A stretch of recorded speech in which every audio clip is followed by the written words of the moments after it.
BTC কাৰ আৰু এই প্ৰশ্নৰ উত্তৰ পাবলৈ মাজত মাথো আৰু কেইটামান সময় আৰু কেইটামান সময়ৰ পাছত এখন ছবি স্পষ্ট ৰূপত আহি পৰিব কিন্তু সম্ভাৱনা আমি পুনৰ কৈছো সম্ভাৱনা ব্যক্ত কৰা হৈছে যে বিটিসি বিজেপি আৰু ইউপিপিএলৰে পৰিষদৰ সম্ভাৱনা আছে কাৰণ নিখাৰ ভাগত মন্ত্ৰী ডক্টৰ হিমন্ত বিশ্ব শৰ্মাৰ বাসগৃহত এখন গুৰুত্বপূৰ্ণ ৰুদ্ধ দুৱাৰ বৈঠক অনুষ্ঠিত হয় আৰু ইউপিপিএলৰ সভাপতি প্ৰমোদ বৰুৱা আৰু জিএছপিৰ নেতা নৱ শৰণীয়ায়ো বৈঠকত অংশগ্ৰহণ কৰে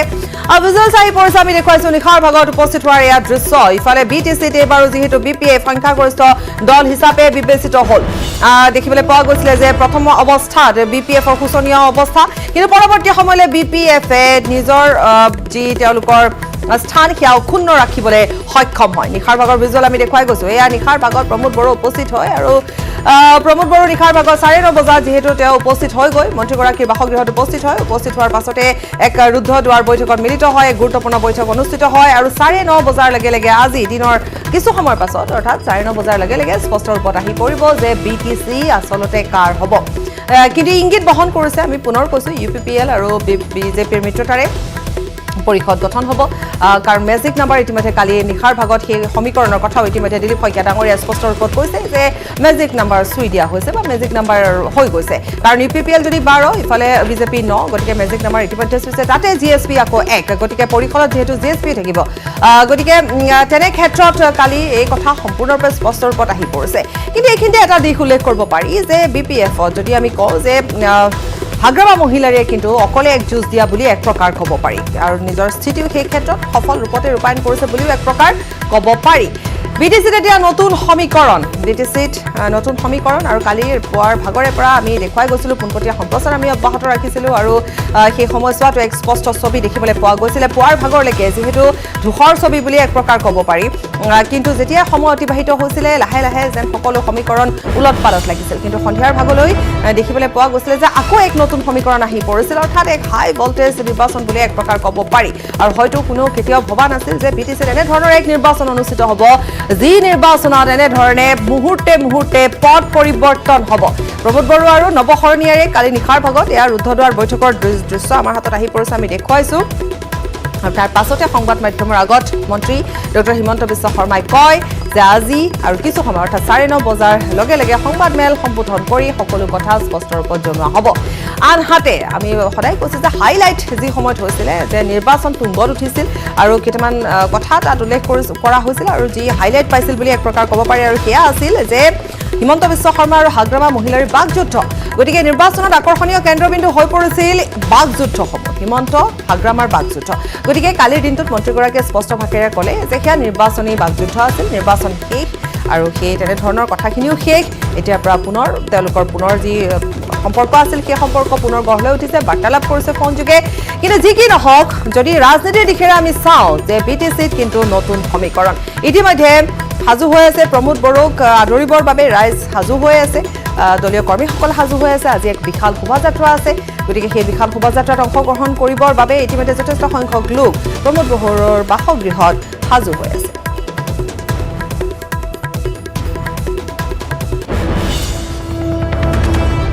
কালি নিখাৰ ভাগৰ দৃশ্য আমি দেখুৱাই গৈছো এয়া এখন আলোকচিত্ৰ আমাৰ হাতত আহি পৰিছে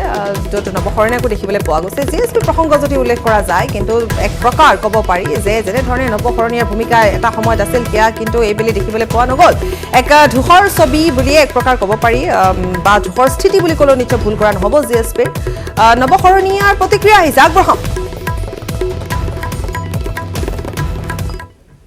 দেখিছে এখেতসকলে বিচাৰে যে চৰকাৰ আমি এলায়েন্স থাকোঁ আৰু এই সম্পৰ্কত আমাৰ কালি আলোচনা হ'ব আলোচনা হ'লে কি সিদ্ধান্ত হয় ইতিমধ্যে পাৰ্টি আমাৰ সিদ্ধান্ত আছে আমাক যিহেতু মুখ্য আহ্বায়কে দায়িত্ব দিছিলে আমি অলৰেডি অহাকালি আমাৰ আলোচনা হ'ব তাৰপিছত সিদ্ধান্ত হ'ব যে আমি থাকিব ঠিক আছে ইয়াত ধৰি লওঁ এতিয়া বিজেপি আৰু ইউপিপিএল দুয়োটাই আছে আৰু লগত আমাৰ হয়তো এলায়েন্সটো সম্পৰ্কত আলোচনা চলি আছে কালি ফাইনেল হ'ব আমাৰ মিত্ৰতা সন্দৰ্ভত আলোচনা চলি আছে গতিকে আজি ফাইনেল হ'ব মন্ত্ৰী ডক্টৰ হিমন্ত বিশ্ব শৰ্মাৰ প্ৰতিক্ৰিয়া আগ্ৰহম BPF 17 BJP 9 GSP 1 BJP UPPL 12 আৰু জিএছপি কিনা বেচা কৰিবৰ কাৰণেতো কোনো মানুহ নাই ইয়াত চব পাৰ্টি হয় গতিকে যিকোনো দুটা পাৰ্টি লগ লাগিলে চৰকাৰ হ'ব বিজেপি ইউপিপিএলৰ বিজেপি ইউপিপিএল লগ লাগক বিজেপি বিপিএফ লগ লাগক চৰকাৰটো আমাৰেই হ'ল গতিকে দুটা পাৰ্টি লগ লাগিলে হ'ল আপোনাৰ কষ্টটো সাৰ্থক হৈছে দেই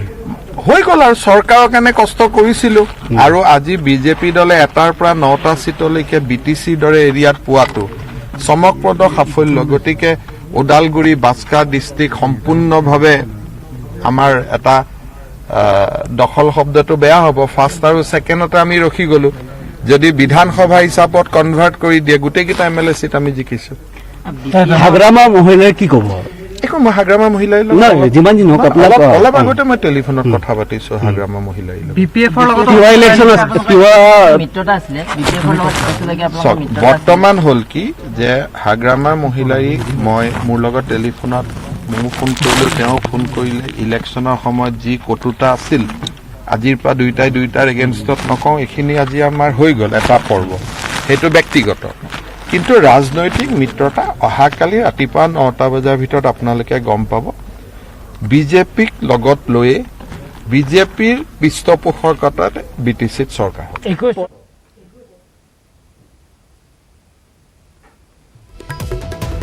মন্ত্ৰী ডক্টৰ হিমন্ত বিশ্ব শৰ্মাই ইতিমধ্যে জনালে যে বিজেপিক লৈ অৰ্থাৎ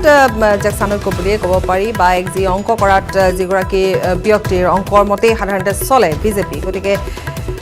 সেই অংক মতে দেখিবলৈ পোৱা গৈছে যে এখন ছবি পুনৰ এবাৰ স্পষ্ট ৰূপত আছে গতিকে আমি সেই সন্দৰ্ভত জনাই গৈছো জনাই যাম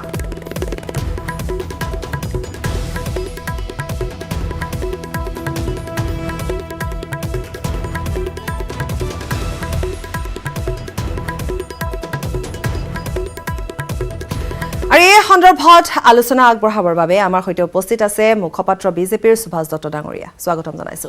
ৰবীন্দ্ৰ কুমাৰ গোস্বামী ডাঙৰীয়া ৰাজনৈতিক বিশ্লেষক আৰু লগতে এগৰাকী জ্যেষ্ঠ সাংবাদিক গতিকে আমি আলোচনা আগবাঢ়ি যাম আমি লগতে আমাৰ সাংবাদিকসকলো পোনপটীয়াকৈ সংযুক্ত হৈ থাকিব কেনেকুৱা লাগিছে সুভাষ দত্ত ডাঙৰীয়া আপোনালোকৰ অংক আপোনালোকৰ সমীকৰণ নিশ্চয় ভাল লাগিছে আমাৰ দলৰ 1ৰ পৰা আমি 9লৈকে পালোঁ আৰু 10 নম্বৰ যিটো সিট সেইটো আমি খুব কম ভোটত আমি হাৰিছোঁ আমাৰ এনে দলৰ এটা ভিতৰুৱা এটা হিচাপ আছিলে যে 10খন আসন আমাৰ A++ অৰ্থাৎ এইখন চিয়ৰ আমি জিকিম গতিকে দলৰ যিটো আমাৰ সাৰ্ভে বা দলৰ যিটো এছেছমেণ্ট এইটো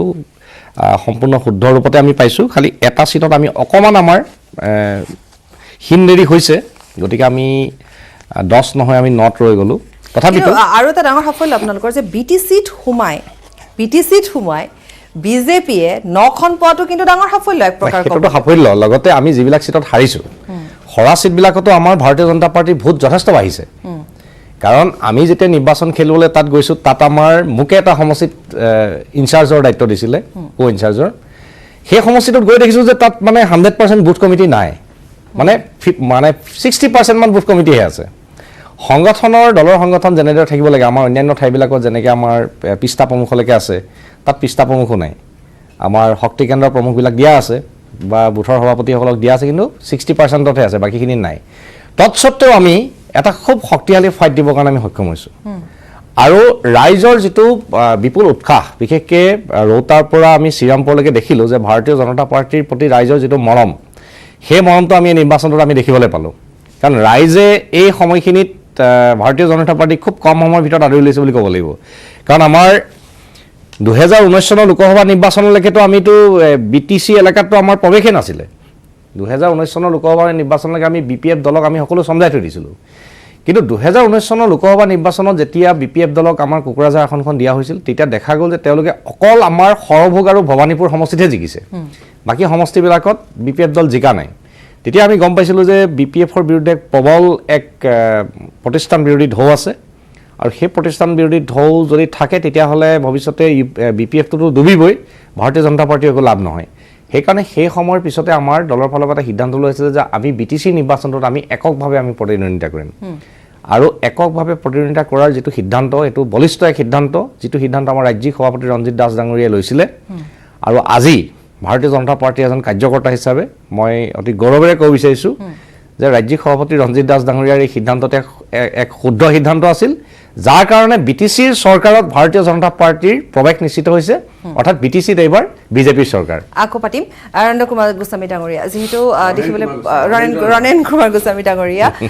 দেখিবলৈ পোৱা গ'ল যে এইবাৰ BTCৰ যিটো সমীকৰণ আছিল আপুনি যদি কালি পুৱাৰ ভাগৰ পৰা চাই যিহেতু আপুনি পূৰ্বতে কৈ গৈছিলে যে এনেকুৱা ধৰণৰ আপুনি আগতে কৈ গৈছে এগৰাকী ৰাজনৈতিক বিশ্লেষক হিচাপে আপুনি এখন ছবি আমাৰ আগত স্পষ্ট আপুনি পূৰ্বতে কৰিছে যি কি নহওক কালি যেতিয়া পুৱাৰ ভাগৰ পৰা আৰম্ভ হৈ গৈ আছিলে ৰাউণ্ড যেতিয়া পাৰ হৈ গৈ আছিলে তেতিয়া কিন্তু সকলোবোৰ খেলি মেলি যেন বোধ হৈছিল প্ৰথম অৱস্থাত যদি আমি বেলেগ ধৰণে দেখা পাইছিলোঁ এটা সময়ত আকৌ ঠিক তেনেধৰণে সকলোবোৰ সলনি হৈছিল সন্ধিয়াৰ ভাগলৈ আকৌ পথ পৰিৱৰ্তন হৈছিল গতিকে এই যি যেনেকুৱা ধৰণৰ এটা সমীকৰণ কৰা হৈছিলে আপুনি যেনেধৰণে কৈছিলে ঠিক তেনেধৰণে আপুনি পাইছেনে বা আপুনি ভাবেনে যে এয়াই সফল হৈছে যে ওলট পালটবিলাক আচলতে মই দেখিছোঁ সংবাদ মাধ্যমৰ বা দূৰৰ পৰা চাই থকাবিলাকৰ হৈছে পাৰ্টিবিলাকে কম বেছি পৰিমাণে জানে UPPL ভুল হৈছে তেওঁলোকে প্ৰথমবাৰ মানে এই ধৰণৰ নিৰ্বাচন প্ৰথমে খেলিছেতো ইমান ব্যাপক হাৰত সেইকাৰণে তেওঁলোকৰ হিচাপত অলপ নিশ্চয় খেলি মেলি আছিলে কিন্তু বিজেপি দলৰ হিচাপত খেলি মেলি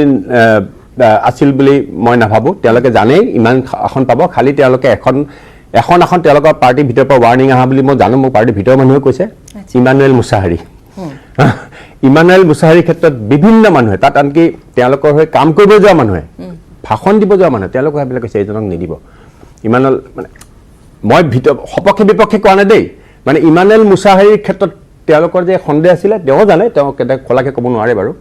ইমানুৱেল মুছাহাৰীৰ ক্ষেত্ৰত তাৰমানে যিসকল একদম মানে গোড়া সমৰ্থক কোনো আনুগত্যত কোনো ইয়া নাই আপুনি নাভাবিব সেই সমষ্টিটো বেলেগে জিকিছে এইকাৰণে জিকা নাই যে দলটোক সেইখন এখন তেওঁলোকে পালেইহেঁতেন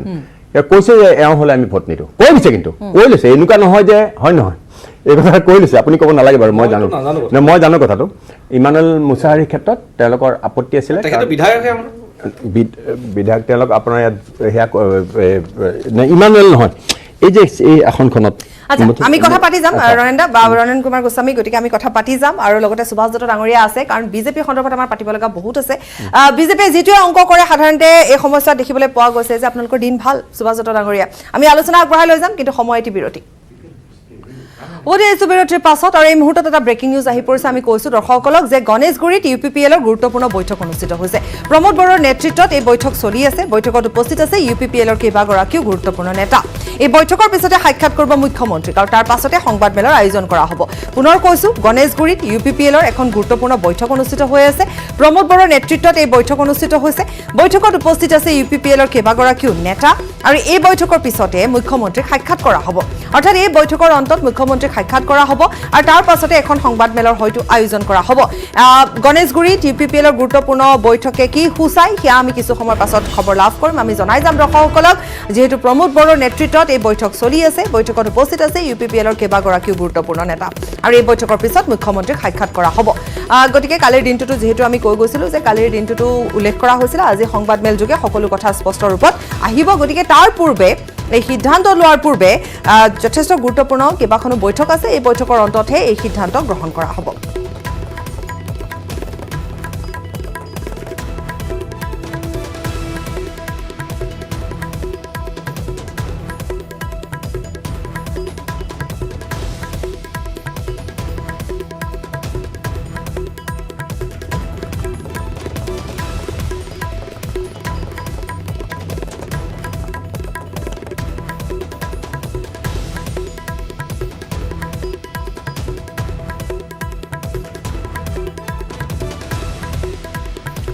আৰু এই সময়ত পুনৰ কৈছো আমাৰ দুগৰাকী অতিথি আমাৰ সৈতে আছে গতিকে আমি তেওঁলোকৰ ওচৰলৈ যাম পুনৰ আমি এইখিনি কথা আলোচনা কৰিম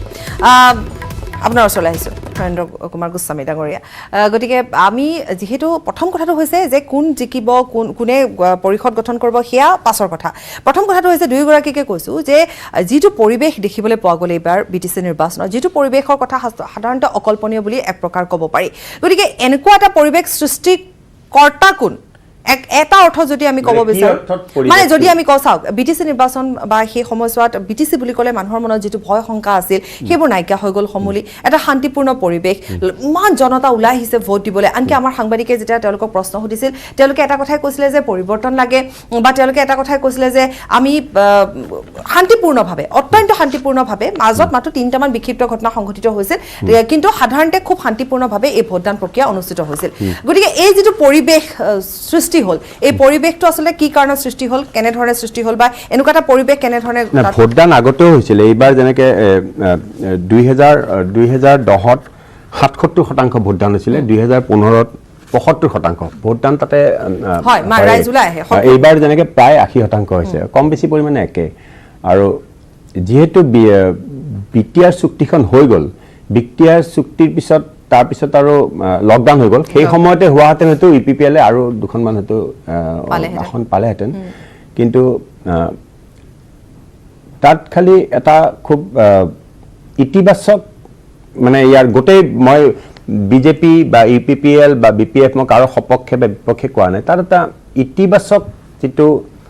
দিশ এটা সাংঘাতিক ইতিবাচক দিশ সেইটো হ'ল কি যে উগ্ৰপন্থী নেতৃত্বই গম পালে যে মাৰধৰ কৰি বা যিসকল হিংসাৰ পূজাৰী তেওঁলোকে গম পালে যে অস্ত্ৰ লৈ এবাৰ বহুত অস্ত্ৰ ধৰা পৰিছে বিস্ফোৰক ধৰা পৰিছে অস্ত্ৰ লৈ বিস্ফোৰক লৈ ভোটাৰক আৰু নোৱাৰে আৰু সেই দিন গ'ল আলোচনা আগবঢ়াই যাম কিন্তু আমাৰ বিৰতিৰ সময় হৈছে গতিকে এইখিনিতে এটি চমু বাণিজ্যিক বিৰতি ল'ম বিৰতিৰ পাছত উভতি আহি পুনৰ আমি আমাৰ আলোচনা এনেধৰণে আগবঢ়াই লৈ যাম